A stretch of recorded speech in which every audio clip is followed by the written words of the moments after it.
बिस्मिल्लाहिर्रहमानिर्रहीम। अस्सलामुअलैकुम। मोहतरम नाज़रीन, अक्सर लोग जुम्बी हालत में खुद को, अपने कपड़ों को, अपने बिस्तर को नापाक समझते हैं और खाने को, कामकाज को हाथ नहीं लगाते जब तक कि गुस्ल न कर लें। और ख़वातीन भी बच्चों वगैरह को दूध पिलाना, खाने को हाथ लगाना गुनाह समझती हैं, ये सोचकर कि वो नापाक हैं। इसी तरह माह रमज़ान में जनाबत की हालत में सहरी करने को नाजायज समझते हैं और कहते हैं कि नापाकी की हालत में रोजा रखना गुनाह है। आज की इस वीडियो में हम इन इश्कालात को अहादीस की रोशनी में ख़त्म करेंगे। आपसे गुजारिश है कि वीडियो को आखिर तक ज़रूर देखिएगा। मोहतरम नाज़रीन, माह रमज़ान की आमद है। ये महीना रहमतों और बरकतों का महीना है, यानी ये महीना मगफरत का महीना है। माह रमज़ान में अक्सर ये सवाल पूछा जाता है कि क्या हम नापाकी की हालत में सहरी कर सकते हैं या नहीं, या नापाकी की हालत में रोज़ा रखना जायज़ है या नहीं। नापाकी की हालत में यानी अगर किसी को एहतलाम हो जाए या वो बीवी से हम बिस्तरी करे तो हम बिस्तरी करने के बाद मर्द या औरत के लिए सिर्फ नमाज, तवाफ और मस्जिद में ठहरना हराम है। उसके अलावा बाकी तमाम काम करने जायज़ हैं। मर्द ख़वातीन पर कहीं भी ऐसी किसी पाबंदी का जिक्र नहीं है, बल्कि गुस्ल करने से पहले भी जनाबत की हालत में ही तमाम लोग आम काम काज कर सकते हैं, खाना तैयार कर सकते हैं या फिर घर के दूसरे काम काज निपटाने भी जायज़ हैं।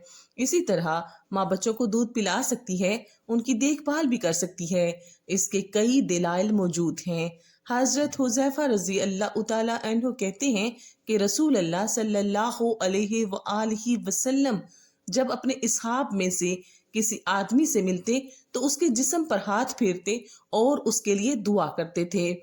एक दिन सुबह के वक़्त आप सल्लल्लाहु अलैहि वसल्लम को देखकर मैं कतरा गया। फिर आपके पास उस वक्त आया जब दिन चढ़ आया तो आप सल्लल्लाहु अलैहि वसल्लम ने फरमाया, मैंने जब तुम्हें देखा तो तुम मुझसे कतरा गए। मैंने अर्ज किया, मैं जुम्बी था, मुझे अंदेशा हुआ कि कहीं आप मुझ पर हाथ ना फेरें। तो रसूल अल्लाह सल्लल्लाहु अलैहि वसल्लम ने फरमाया, मुसलमान नापाक नहीं होता। इस हदीस पाक से ये साबित हुआ जनाबत, हीज और बोलो बराज से इंसान नमाज वगैरह के काबिल नहीं रहता।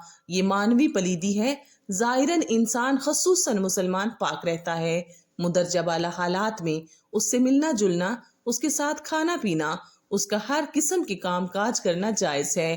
कोई फर्क नहीं पड़ता, उसका जूठा खाया पिया जा सकता है। वो किसी चीज में हाथ डाल दे, मसलन पानी वगैरह में, और हाथ को ज़ाहिरी नेजासत भी ना लगी हो तो वो चीज पाक रहेगी। मोहतरम नाज़रीन, अब आते हैं अपने मौजू की तरफ कि क्या नापाकी की हालत में सहरी कर सकते हैं या नहीं। तो जवाब उसका ये है कि जिस तरह नापाकी की हालत में खाना खाना, एक दूसरे से हाथ मिलाना जायज़ है, उसी तरह नापाकी की हालत में सहरी करना भी जायज़ है। हज़रत अबू बकर बिन अब्दुर्रहमान से रवायत है कि मैं और मेरे वालिद हज़रत आयशा रज़ी अल्लाह तआला अन्हो के पास हाजिर हुए तो आयशा सदीका रज़ी अल्लाह तआला अन्हो ने बयान फरमाया कि मैं गवाही देती हूँ कि रसूल अल्लाह सल्लल्लाहु अलैहि वसल्लम एहतलाम के सबब से नहीं बल्कि जिमाह के सबब से हालते जनाबत में सुबह करते और गुस्ल किए बगैर रोजा रखते। फिर हम दोनों यानी अबू बकर और अब्दुर्रहमान हजरत उम्मे सलमा रजी अल्लाह तआला अन्हो के पास आए और उन्होंने भी यही बात की। ये रिवायत सुन्नन तिरमिज़ी में भी मौजूद है। उम्मुल मोमिनीन हजरत आयशा सदीका रजी अल्लाह तआला अन्हो और हजरत उम्मे सलमा रजी अल्लाह तआला अन्हो से रिवायत है कि नबी करीम सल्लल्लाहु अलैहि वसल्लम फजर को पा लेते और अपनी बीवियों से सोबत की वजह से हालते जनाबत में होते, फिर आप गुस्ल फरमाते और रोजा रखते थे। इससे मालूम हुआ कि अगर किसी शख्स पर गुस्ल वाजिब हो और वो सुबह सादिक से पहले गुस्ल ना कर सका और सहरी करके या बगैर सहरी के नियत करके रोजा रख लिया तो उसका रोजा दुरुस्त है। नापाक होने की वजह से रोजा पर कोई फर्क नहीं पड़ेगा। अलबत्ते जल्द अज जल्द गुस्ल कर लेना चाहिए। गुस्ल में इतनी ताखैर करना कि फजर की नमाज क़ज़ा हो जाए गुनाह का बाइस है। हम बिस्तरी के बाद अफसल यही है کہ آدمی جلدی غسل کر کے پاک صاف ہو جائے، لیکن اگر نماز کے وقت تک غسل کو مؤخر کر دے تو گناہگار نہیں ہوگا۔ البتہ فجر تک غسل مؤخر کرنے کی صورت میں اگر ہم بستری کے بعد سونا ہو تو بہتر یہی ہے کہ آدمی استنجا اور وضو کر لے، پھر سو جائے اور پھر بیدار ہو کر غسل کر لے۔ چنانچہ مشکاتہ شریف کی روایت میں ہے، حضرت عمر فاروق رضی اللہ تعالی عنہ نے سرکار دو عالم صلی اللہ علیہ وآلہ وسلم سے عرض کیا کہ مجھے رات کو جنابت لاحق ہوتی ہے، یعنی احتلام یا جماع سے غسل واجب ہوتا ہے۔ آپ صلی اللہ علیہ وآلہ وسلم نے فرمایا کہ اسی وقت وضو کر کے عضو کو دھو کر سو جایا کرو۔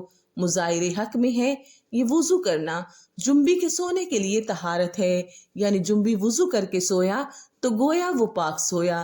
لہذا اس حدیث سے معلوم ہوا کہ جسے رات کو احتلام ہو جائے یا جماع سے فراغت ہو اور اس کے بعد سونے کا ارادہ یا باوجہ کسی ضرورت بے وقت غسل جنابت میں تاخیر کا خیال ہو تو ایسی شخص میں جنبی کا وضو کر لینا سنت ہے۔ اتنی بات اور سمجھ لیجئے کہ حدیث سے یہ تو معلوم ہوتا ہے کہ صورت مذکورہ میں وضو کیا جائے، اس کے بعد عضو تناسل کو دھویا جائے۔ حالانکہ ایسا نہیں ہے، بلکہ صحیح مسئلہ یہ ہے کہ پہلے عضو تناسل کو دھونا چاہیے، اس کے بعد وضو کرنا چاہیے۔ اس شکل میں حدیث کی مذکورہ ترتیب کے بارے میں کہا جائے گا کہ یہاں وضو کرنا اس لیے مقدم کر کے ذکر کیا گیا ہے کہ وضو کا احترام اور اس کی تہذیم کا اظہار پیش نظر تھا۔ حالت جنابت میں کھانا پینا یا کھانا پکانا درست ہے۔ بہتر یہ ہے کہ وضو کر کے کھائے پیے، اور اگر وضو کے بغیر صرف ہاتھ منہ دھو کر کھا پی لے تب بھی جائز ہے۔ بچہ کو دودھ پلانے کے لیے ماں کا پاک ہونا ضروری نہیں ہے، لہذا بچہ رو رہا ہو تو عورت ناپاکی کی حالت میں دودھ پلا سکتی ہے، لیکن کوشش یہ کرنی چاہیے کہ جلد از جلد غسل کر لیا جائے۔ حالت جنابت میں زیادہ دیر تک رہنا نہیں چاہیے۔ آخر میں اللہ رب العزت سے یہی دعا ہے کہ اللہ تبارک و تعالی ہمیں دین کو سمجھنے اور اس پر عمل کرنے کی توفیق عطا فرمائے۔ اللہ تبارک و تعالی ہم سب کے لیے آسانیاں پیدا فرمائے، آمین۔ پیارے بہنوں بھائیوں، آپ سب کو ماہ رمضان المبارک مبارک ہو۔ اللہ پاک آپ سب کا حامی و ناصر ہو اور ان پرکیف گھڑیوں سے ہم سب کو لطف اندوز ہونے کی توفیق عطا فرمائے، آمین ثم آمین یا رب العالمین۔